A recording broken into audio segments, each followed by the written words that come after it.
Hello, my dear 11th students. Hope you all are fine. This is your Chitra Miss. Today, we are going to learn Unit 3 poem The Lines Written in the Early Spring, written by William Wordsworth, who is a nature poet, very famous poet, and hope this poem will be interesting to you. We will see the central idea of this lines written in early spring. Spring அப்படின்னா என்னது? It's a season where fruits are blossomed. ஓகேங்களா? So nature is so beautiful. இயற்கை மிக அழகானது. The nature brings delight to us. That is, the nature brings happiness to us. Man is unhappy. But also man is unhappy and in woes, and he is always in sadness, not happy. The man is not happy and he is always in sadness. Nature serves the holy plan of peace, prosperity and love. So nature means iyarkai. Okay, so the nature gives what? Peace. Peace means amaidi, the harmony. Prosperity means development, love, to have trust with one another, to have a likeness towards others. Whereas man continuously creates miseries and sadness. Man is always exploring something and he tries to exploit. That means overusing anything, and that creates sadness. Therefore, he distances himself from nature. So, he is away from nature. The human is not able to understand the real idea of nature. Jealousy, enmity and wars have deteriorated him in every aspects of life. So, jealousy means பொறாமைப்படுறது. Enmity, that means பகைமை பாராட்டுதல். And wars, wars means சண்டை போடுதல். So have deteriorated means development வந்து கீழே போகிறது. So deteriorated him, so he is spoiling him in every aspects of life. எல்லா விதத்துலேயும் he is spoiling his life. The poet is complaining this. So it shames humanity. So humanity means the whole human being should be shamed of this type of behavior. The poet is saying this. In a nutshell, or as a whole, we have gone wrong. That means all the human beings are wrong. The poet William Wordsworth is complaining through this poem, and he is telling we have harmed our soul by spoiling the nature or overusing the nature. We are spoiling the spirit of human being. So this poem, lines written in early spring, means the கவிதை வரிகள் வந்து வசந்த காலத்தில் எழுதப்பட்ட வரிகள் அப்படிங்கிற மாதிரி இந்த சொல்கிறாங்க. The author is saying this. Now let us see about the author William Wordsworth. William Wordsworth, the period of his life is from 1770 to 1850. He was a major English poet who, with the Samuel T. Coleridge, இவர் வந்து S. T. Coleridge அப்படின்னு கூப்பிடுவோம். He is also very famous, who helped to launch the Romantic age in English literature with their joint publication, Lyrical Ballads. So their English poet with the other poet, William Wordsworth, the S. T. Coleridge, has promoted, launched, that means they have started a romantic age in the English literature. English literature ஒரு romance கொண்டு வந்த கவிஞர்கள் யாருன்னா William Wordsworth, S. T. Coleridge. Through how lyrical pallets மூலமாக அதில் நிறைய கவிதைகள் இருக்கும், ரொமான்டிக் கவிதைகள் நிறைய அதில் இருக்கும். William Wordsworth was a British poet. He was recognized as Britain's poet laureate from the year 1843 until his death. William Wordsworth was a very famous poet who is known as nature poet, who always writes poem about nature, இயற்கை கவிஞர். Some of the famous poems of his are Daffodils, The Solitary Reaper, To the Cuckoo, The Tables Turned, Lines Composed a Few Miles above Tintern Abbey. So these are all some of the famous poems of William Wordsworth. இவர் ஒரு ஆங்கில புலமை பெற்றவர். இவருடைய இறந்த காலம் வரைக்கும் பிரிட்டனுடைய கவிஞராக, அரச கவிஞராக பணிபுரிந்தவர். ஓகேங்களா? let us see the poem, the first stanza. I heard 1,000 blended notes while in a grove I sat reclined in that sweet mood when pleasant thoughts bring sad thoughts to the mind. Here in the first stanza, the poet is hearing 1,000 blended notes. Blended means what? Mixtured. Notes means what? Different voices, noises, songs, the birds, the leaves, the sound of these things are mixtured, and he is hearing these notes. Where he is hearing? He is in a grove. Grove means what? A small forest. Grove means what? A small forest. So I means who? The poet William Wordsworth. He sat reclined. Reclined means sitting on a resting position. In that sweet mood means happy feeling. When pleasant thoughts, same meaning. Pleasant also happy. Thoughts means the thought processes. He had a happy thought processes which has controversially, that means brought sad thoughts in the mind. While he was happy to listen to this different kind of mixing sounds of the birds, leaves in the forest, the poet is also feeling sad in his mind. Why the poet is feeling sad? Already I have given you the central idea of the poem. So I am again reading it. I heard 1,000 blended notes while in a grove I sat reclined in that sweet mood when pleasant thoughts bring sad thoughts to the mind. So the poet is controversing here that he is happy in the grove, but his thoughts are sometimes pleasant, and again it is controversing.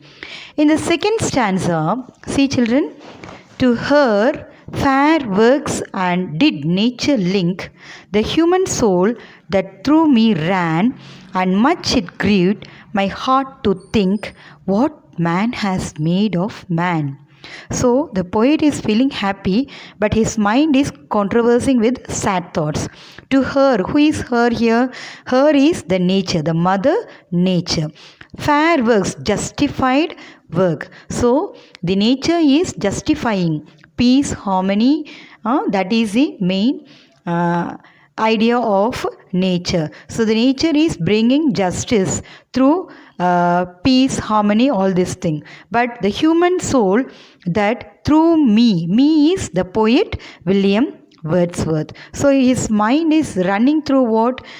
Because he feels very sadness in his heart to think what man has made of man. What man has made? He has deteriorated, that means spoiled himself in every aspect of life, and has created miseries and sadness and happiness.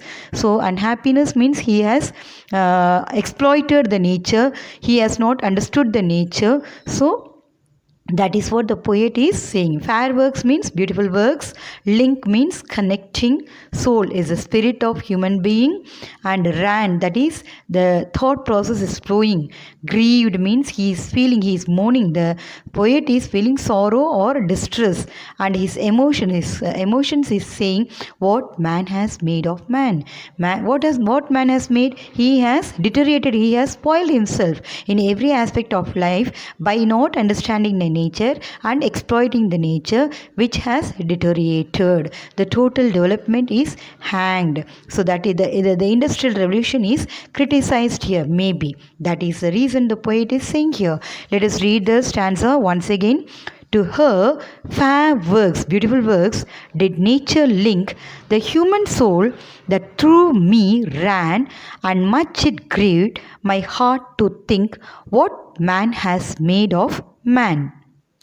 In the next stanza, through primrose tufts in that green bower, the periwinkle trailed its wreaths, and it's my faith that every flower enjoys the air it breathes. Primrose means a flowering plant.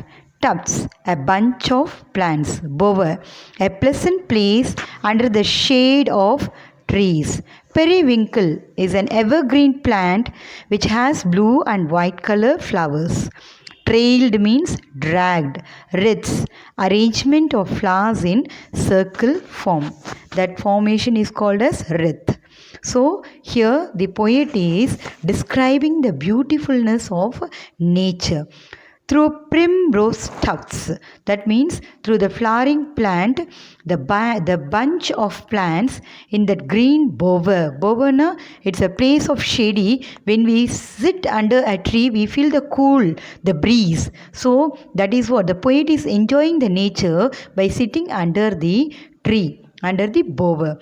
The periwinkle, he is describing an evergreen plant which has blue and white flowers. The periwinkle, trailed, that means it's a climber. It is forming, the flowers are forming a circle formation like a wreath.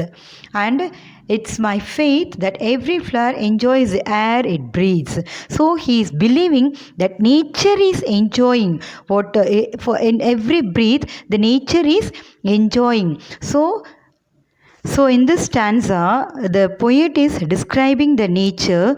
He is sitting in a grove and he is describing primrose and periwinkle, the different kind of plants in the grove, how they are enjoying nature.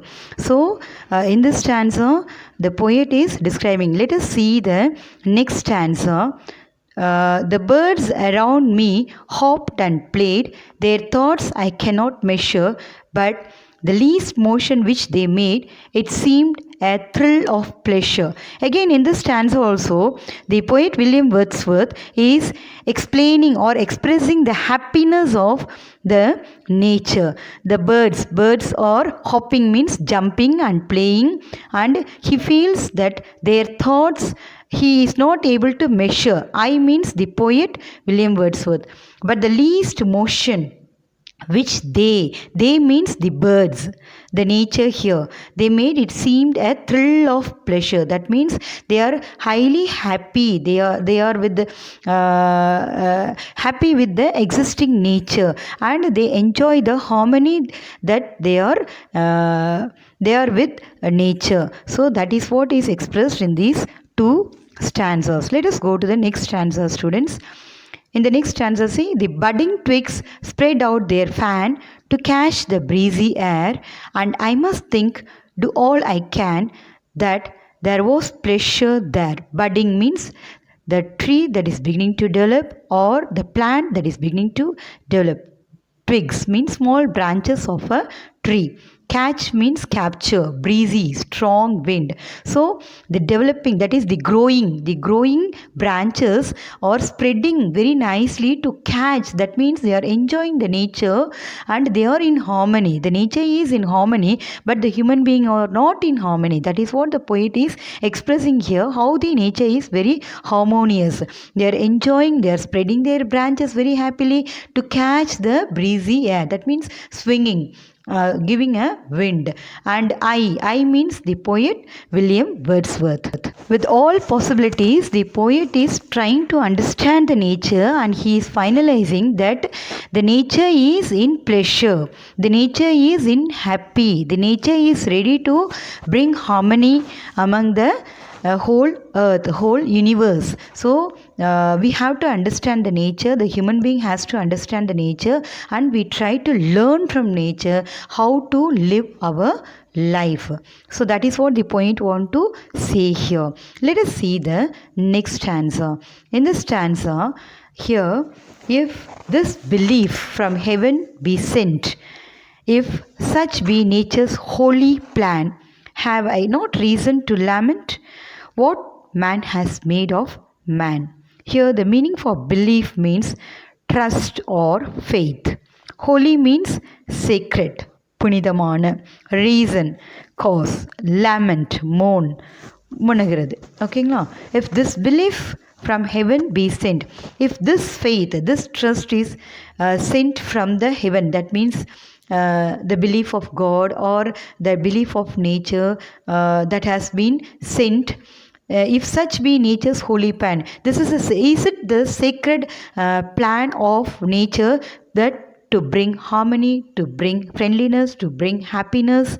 Have I not reasoned why I have to lament then? The poet is asking, why I have, is there any reason? Have I not lament? Is there any reason for me to lament? Yes, there is a reason. Why what man has made? Why human being is spoiling the whole nature? The poet is lamenting here what man has made of man, why we human being are spoiling the nature, why we human being are exploiting the nature. That is what the poet want to express us through this poem.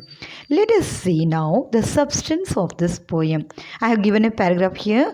If you want to write, you can write, students. I'm just reading it. Reclined in a grove, sitting in a rest position, the poet was hearing the myriad voices and songs of birds and insects and rustling leaves. Rustling means the moving leaves, the dry leaves or the green leaves. So this led him to the thought that in this world of external nature, there was a joy of merely being. By contrast, that means in the opposite, the poet was disturbed. He was disturbed by the thought that man's creed, that means the greediness, has done wrong to his fellow man. Though the beautiful nature brings delight to man, though this very beautiful nature brings happiness to man, but man remains unsatisfied and unhappy. Thus, the poet finds valid reason to be sad. Here the poet justifies why he is sad because of man's negative activities. The whole nature is getting spoiled. So he doesn't want to do this this nature of human being. My dear children, this will be useful for you. I think this poem interests you. Thank you for listening this poem. Please take notes and I'll send you the question and answer of this poem. Thank you very much for listening this poem. Thank you, children.